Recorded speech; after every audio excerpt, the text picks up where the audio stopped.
changer tout le temps. Si tu trouves que c'est difficile, arrête de te mettre en cours. Reste seul, travaille, gagne de l'argent. Vis ta vie et fais l'amour juste par plaisir avec qui tu veux. Quand tu seras riche, tu auras le plaisir et le choix de choisir. Mais quand tu es pauvre, tu ne peux pas choisir. Un pauvre ne choisit pas. Un pauvre subit. Un riche peut s'asseoir et dire, une femme qui a beaucoup d'argent peut choisir l'homme avec qui elle va faire l'amour. Mais sauf que parfois, quand elle n'a pas d'argent, elle doit encaisser parfois des phallus inutiles.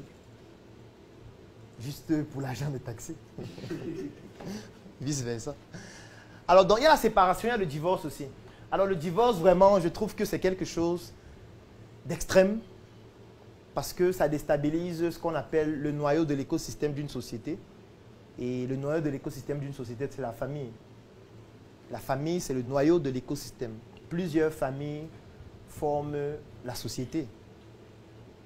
Donc, quand il y a un élément qui déstabilise la famille, ça a une influence profonde sur la société.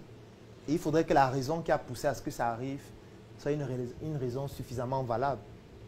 C'est pour ça qu'il ne faut pas aussi vous marier n'importe comment. Quand vous n'avez pas évalué votre étalon de plaisir. Moi, quand je vois les gens rire à la mairie, je dis, vous riez. Quand vous vous enfermez dans la chambre, il n'y aura plus de sourire. Hein. Il n'y aura plus de sourire. Quand il va allumer les bougies, colorées, parfumées, elle va poser les lubrifiants un peu partout parce qu'on va se déplacer. Il faut que tu tiennes. Hein. Le sourire, le rire est fini, messieurs. Donc, il ne faudrait pas que tu prennes une corde, tu mets sur ton cou, tu montes sur la chaise, tu attaches la corde sur un arbre et tu pousses la chaise. Il ne faut pas que le mariage te soutienne comme la corde soutient le pendu. Il ne faut pas que ta relation te soutienne comme la corde soutient le pendu. Et tu peux choisir et décider. Et la sexualité est un élément fondamental qui peut influencer sur la manière dont les choses se déroulent. Si je prends par exemple la seule fille vierge de cette salle, sauf qu'il y a une autre et elle lève la main. Est-ce qu'il y a une autre femme vierge? Ok. Est-ce que tu penses que tu peux être en couple avec un homme jusqu'à il est sérieux? Est-ce que c'est possible? J'ose croire. Est-ce que ton copain est sérieux actuellement? Est-ce qu'il est sérieux? J'ose croire. Donc il attend que ton tour arrive. Il attend que tu décides un jour que bon, c'est le moment. Et tu penses qu'entre-temps, il fait quoi? Il utilise le savon de Marseille? Ou tu lui offres les savons chaque mois? Moi, je ne sais pas. C'est des bonheurs le gombo. Ah, tu lui prépares le gombo souvent? Ok. C'est du loup, hein?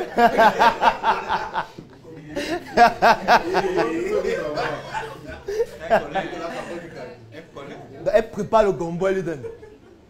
Il prend, il mange. Et il se mange encore avec.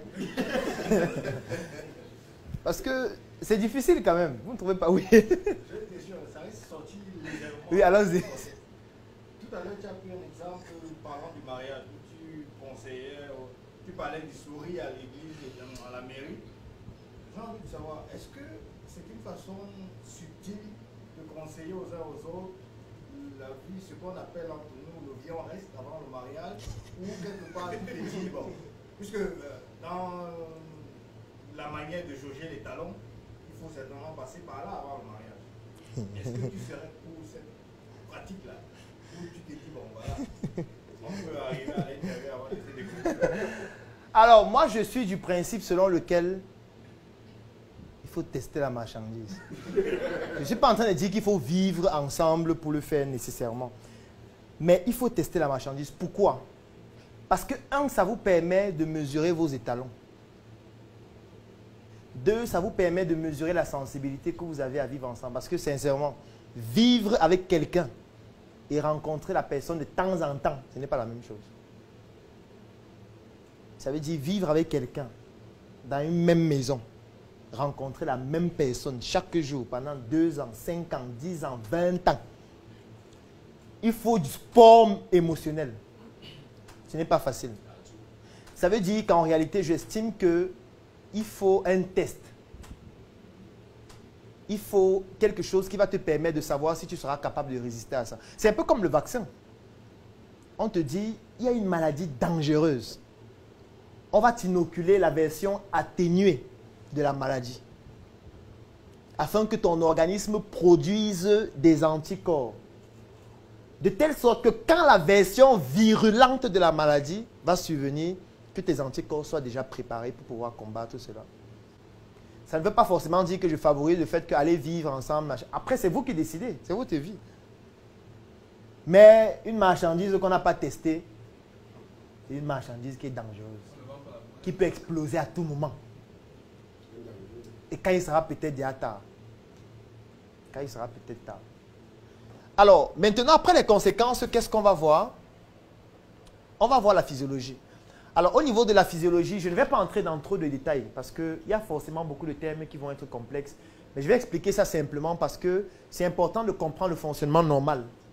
Quand on comprend le fonctionnement normal, on pourra facilement comprendre le fonctionnement anormal tout à l'heure et de voir les opportunités. Alors, on va commencer par le rôle du système génital. Le système génital a plusieurs rôles, qu'il soit masculin ou féminin. Le premier rôle, c'est de produire ce qu'on appelle des gamètes. Ce sont des cellules qui vont donc produire des gamètes. Les gamètes, ce sont donc les spermatozoïdes et l'ovule chez la femme, qui sont en fait des cellules de la reproduction. Jusque-là, on comprend. Alors, voici de manière chronologique ce qui se passe.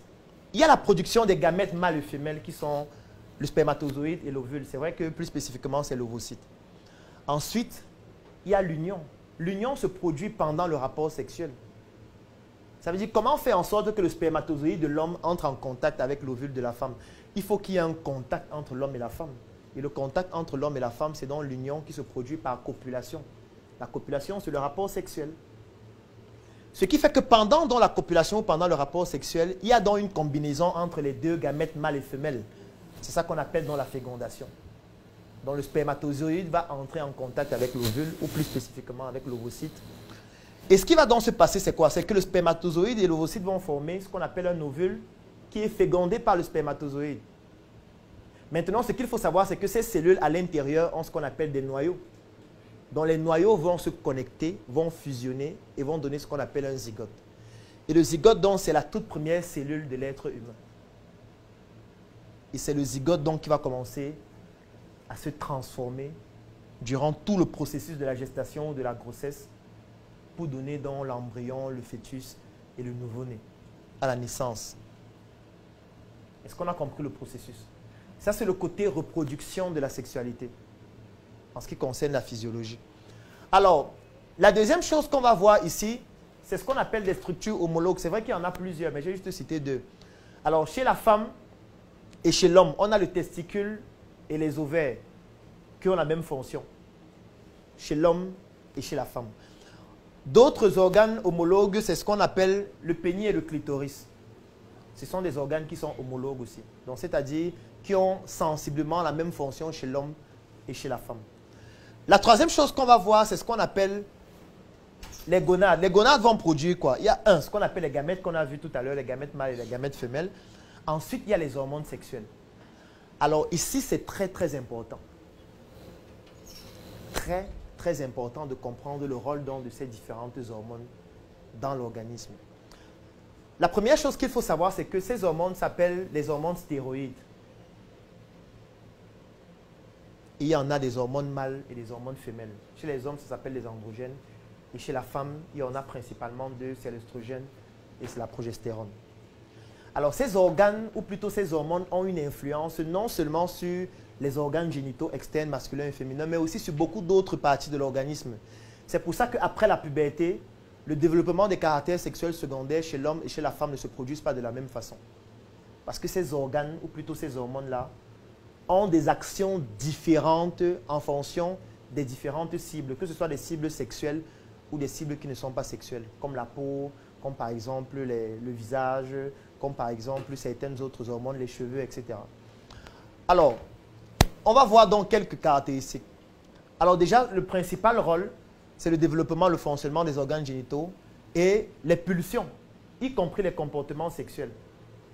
C'est pour ça que lorsqu'une femme a beaucoup d'hormones androgènes, qu'est-ce que ça produit? Pardon? Oui, plus de pulsions, c'est possible. Quoi d'autre? Bon, ce n'est pas un terme scientifique, ça. Pardon? Hypersexualité. C'est-à-dire, quand tu dis hypersexualité, qu'est-ce que tu entends par là? Une tendance à vouloir plus de rapport sexuel. Non, voici ce qu'il faut comprendre.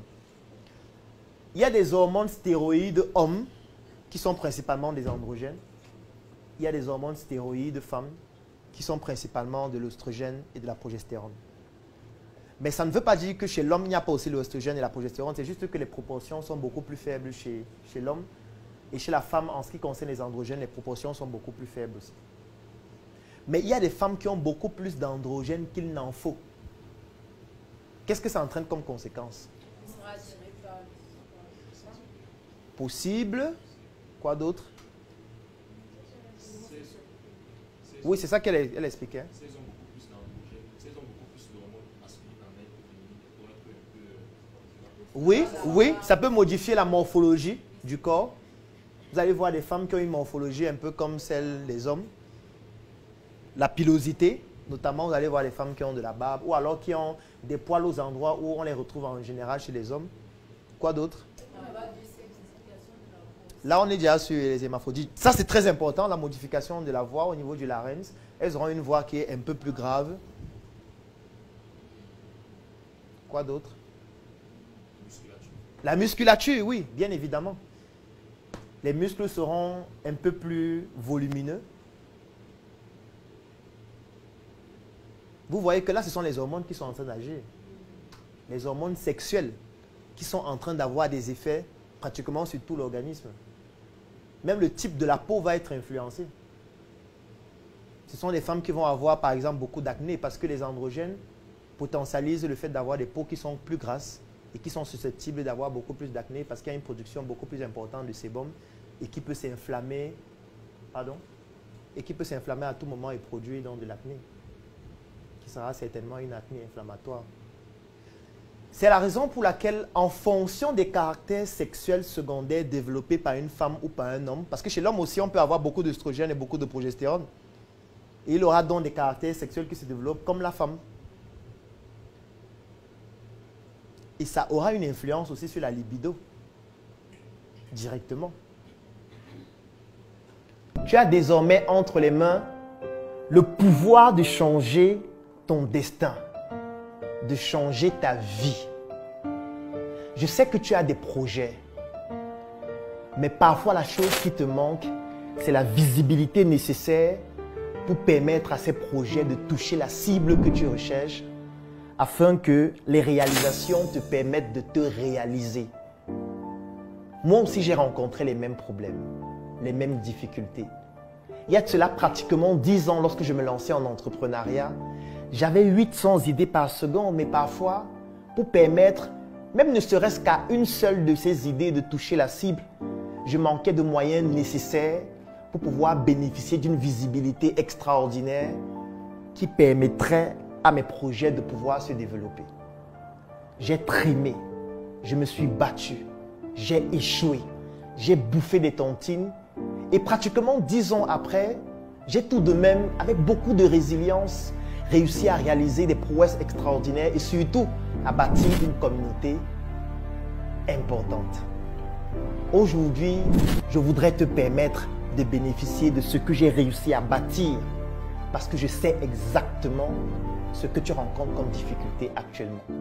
J'ai conçu une offre. Cette offre comporte une publication de ton projet sur ma page Facebook Dr Claudel Nombissier qui fait plus de 700 000 abonnés. 2 formations dont l'une s'appelle Générer des prospects en ligne et hors ligne pour te permettre de pouvoir trouver des clients. Et comme je sais que pour trouver des clients, tu vas faire face à des objections du style « ça coûte trop cher, ça ne m'intéresse pas, j'ai déjà un produit ou un service dont je suis satisfait », tu bénéficies aussi d'une 2e formation vidéo dont le thème c'est l'art de gérer les objections de tes clients. Le 3e élément dont tu vas bénéficier dans cette offre, c'est un e-book dont le titre c'est « Entreprendre et investir différemment ». Oui, parce que lorsqu'on n'a pas beaucoup de moyens, on doit pouvoir penser différemment. Et la 4e chose, c'est un groupe privé. Je suis certain que tu te demandes à ce moment combien coûte cette offre. Et parce que tu te poses cette question, j'ai donc décidé de te l'offrir au prix de 10 000 francs CFA. Oui, tu l'as bien écouté. 10 000 francs CFA pour bénéficier de toute cette offre ou 25 € pour toutes les personnes qui résident à l'extérieur du Cameroun. L'avantage, c'est que peut-être toi, tu n'en as pas besoin, mais tu pourrais permettre à un proche, à un frère, à un ami ou à un porteur de projet de bénéficier de cette offre extraordinaire afin de lui permettre de se réaliser durant l'année 2024. Je vais laisser un lien dans la description de cette vidéo et en commentaire. Clique sur ce lien, remplis le formulaire pour bénéficier de manière exclusive de cette offre. Et dans le formulaire, tu découvriras aussi d'autres offres pour des entrepreneurs d'un niveau un peu plus élevé.